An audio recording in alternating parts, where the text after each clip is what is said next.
Hey guys, today I've got a very special video because I get to review and share with you my dream car. Yep, there it is. It is the brand new Mercedes-Benz AMG 63 4x4 squared.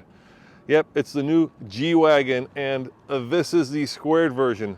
This is the car that if I had, well, I'm going to tell you at the end of this review how much money you would need to buy this.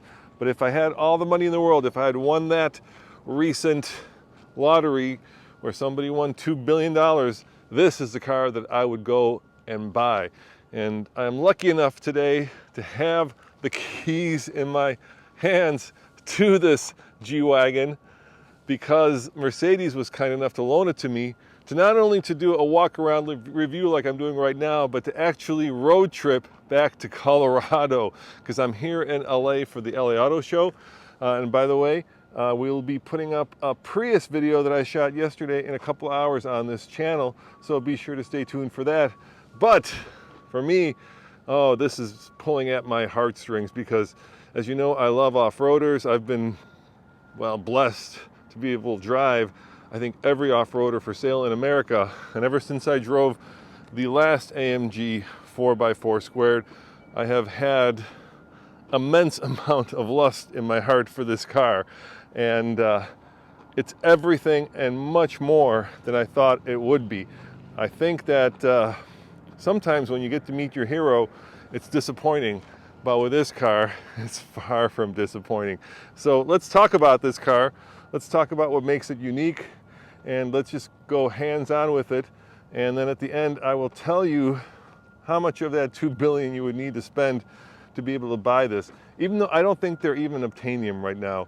The G-Wagon has become so hot recently that not only can you not buy a regular G, but this 4x4 squared is completely not attainable unless you're a Mercedes dealer and you have probably special access to the Mercedes-Benz lineup. So what makes this special? Well, obviously, let's start with the length and the height and the width. I mean, it's a big, tall, monster off-roader. And what makes it so unique is that it has special and redesigned portal axles. Yep, just like a Unimog. The reason this vehicle has almost, let me show you, 14 inches of ground clearance is because underneath there are the portal axles that give it so much ride height and so much off-road capability. Now this new G-Wagon, of course, is a little bit wider than the old one. It's a little bit more comfortable, but there is nothing particularly more comfortable about this. Well, it is more comfortable, but it is designed to be, I think, the ultimate off-roader. And it's a shame because I have a deep and foreboding suspicion that here in California, no one is ever going to take this vehicle off-road because of things like, well, like these carbon fiber fender flares. But if you did decide to take it off-road, you would be surprised by how capable it is. Now, a couple of years ago, I got to drive the previous generation of this here in California, took it up to Hungry Valley, and I actually ran over Nathan. Seriously, I ran over Nathan in this vehicle because it had so much ground clearance. Now, this new version is rolling on 22s.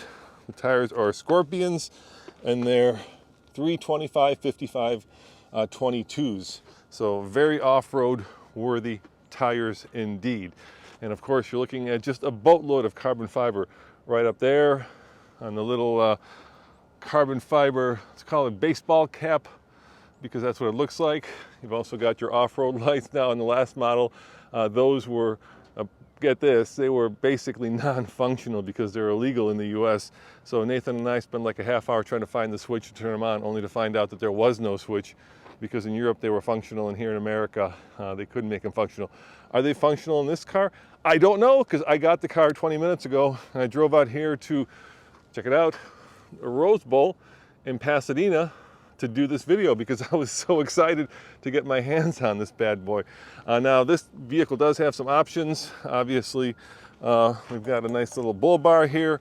And if you're gonna be taking a vehicle off-road, you also need, of course, check this out. Yep, right there, you need a spare tire.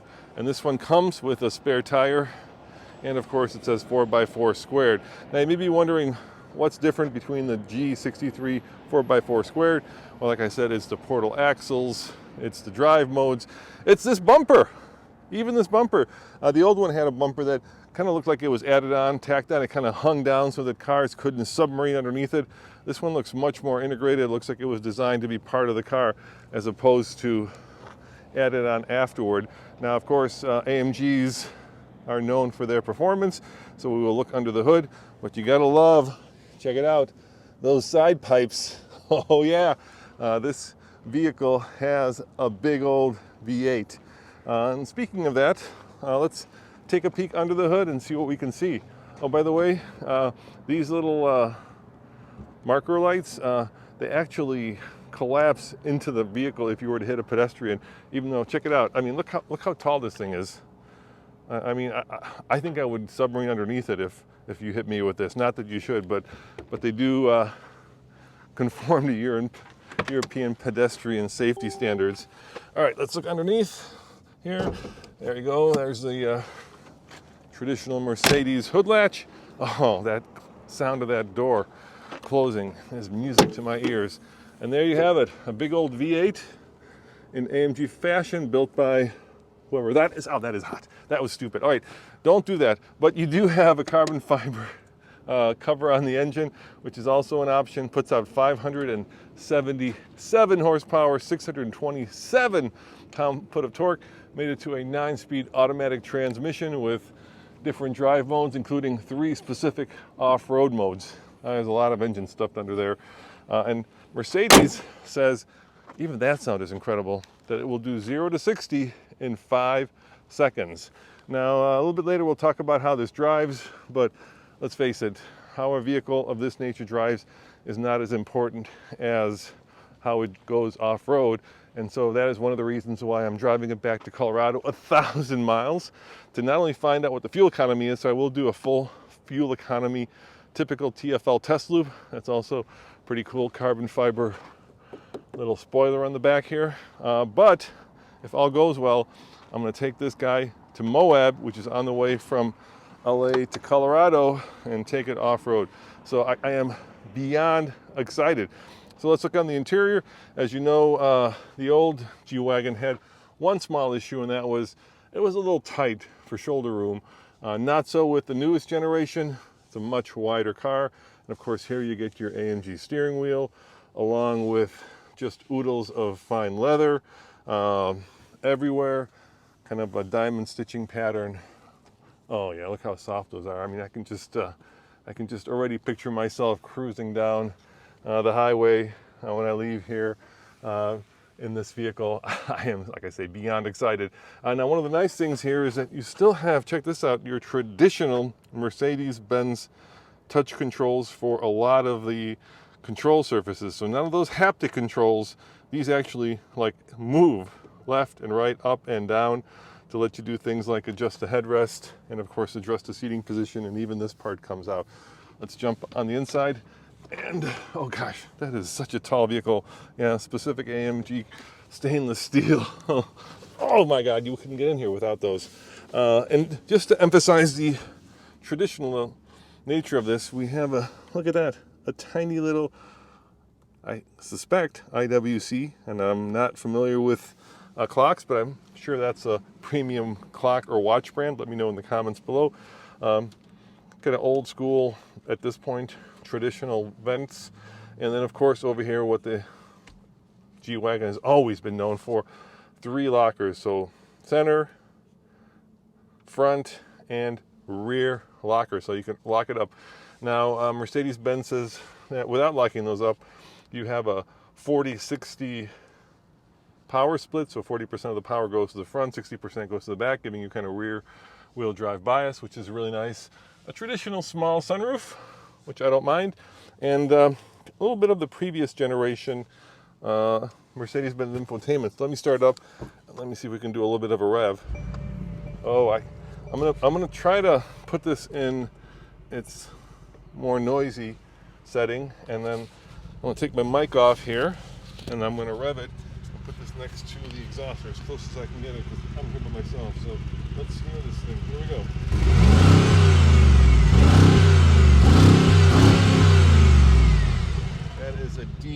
That is a deep and guttural V8 sound, unlike many others in the automotive business, because, well, let's face it, Mercedes builds some pretty famous and powerful V8s, and this is certainly one of them. Now, if you're familiar with Mercedes infotainment, you'll be familiar with this display. It's traditional. See, and I always forget, I need to slam this door. I'm going to shut up, I'm going to slam this door. And there's that cliche, vault-like. Well, this is vault-like. You got to slam it. You got to slam it.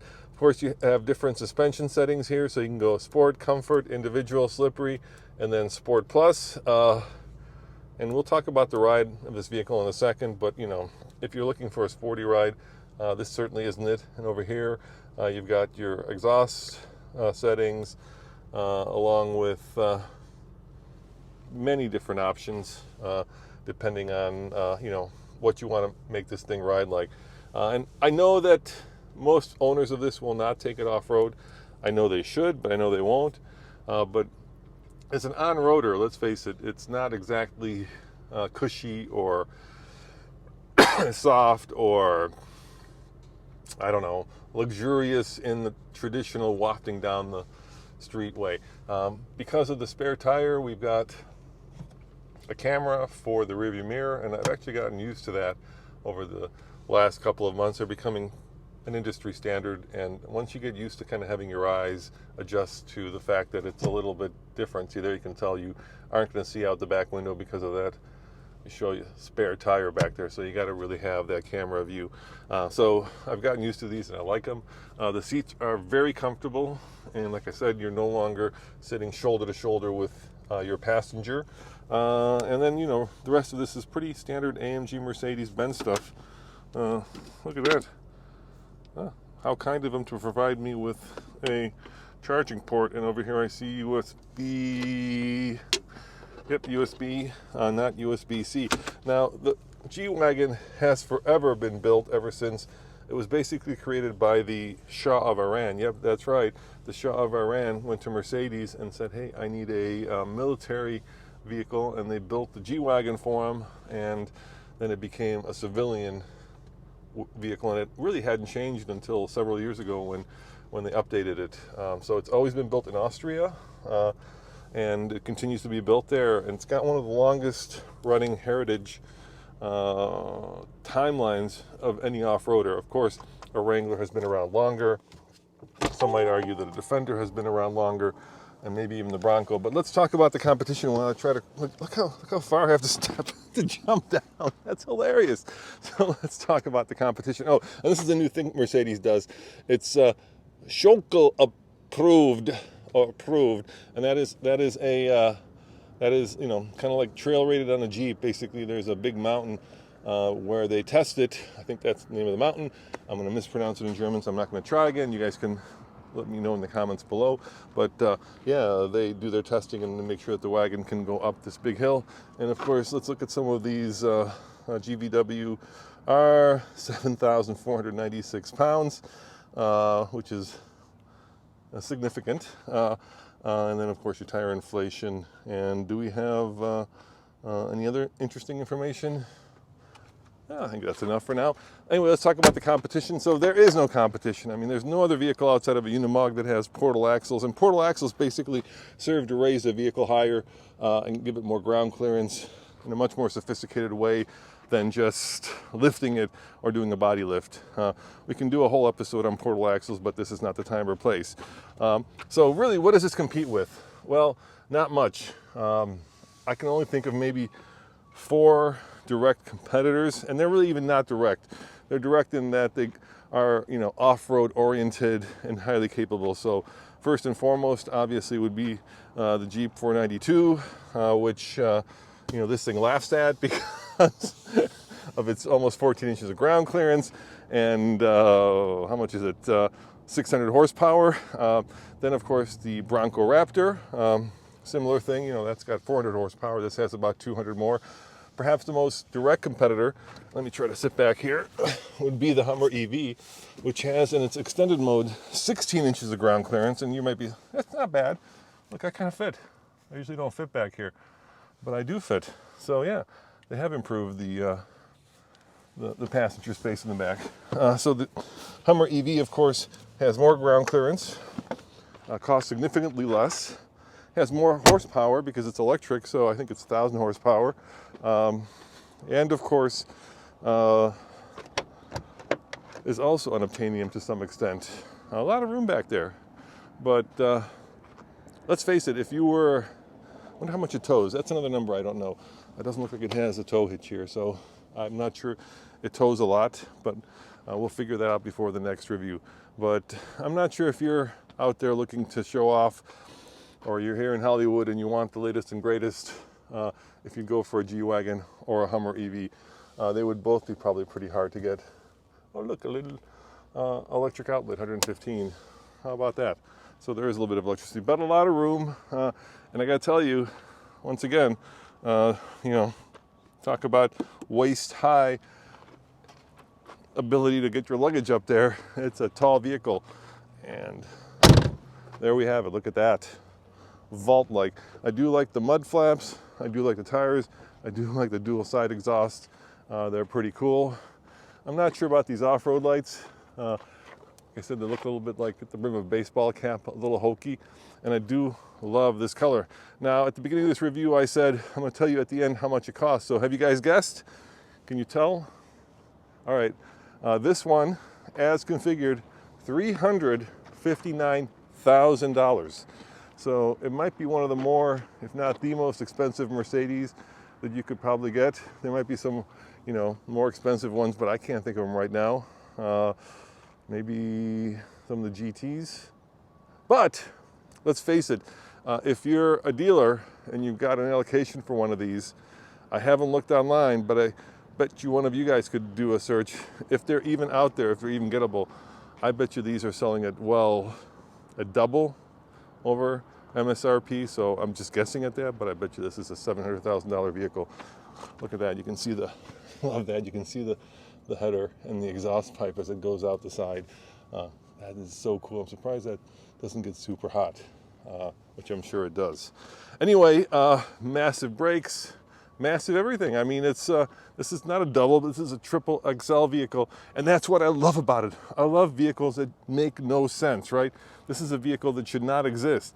In today's world of environmental awareness and, you know, being properly green, this is the exact opposite of that.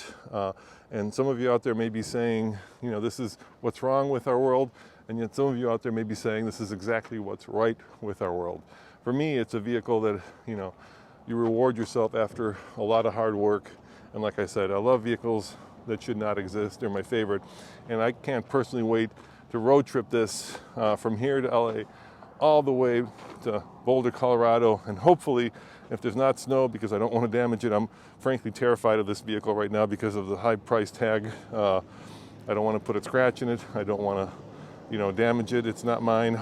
I don't want to treat it like I stole it, because I'm so grateful that Mercedes let me do this. You know, it's taken 12 years to build up to this point to get a G-Wagon to be able to drive it and road trip it to Colorado and hopefully take it to Moab, and that's because of you guys. So I owe you one, as always. This is Roman reporting for TFL Car in this case. Please check out all of our videos. They're going to be over at TFL Now from the Auto Show, or just go to alltfl.com, and we're going to have some, or I'm going to have some, hopefully some good coverage. Another off-roader that's coming to the LA Auto Show, which I'll do a walk around, is of course the new 911 Dakar. So stay tuned for that. Like I said, alltfl.com. Thank you guys for watching.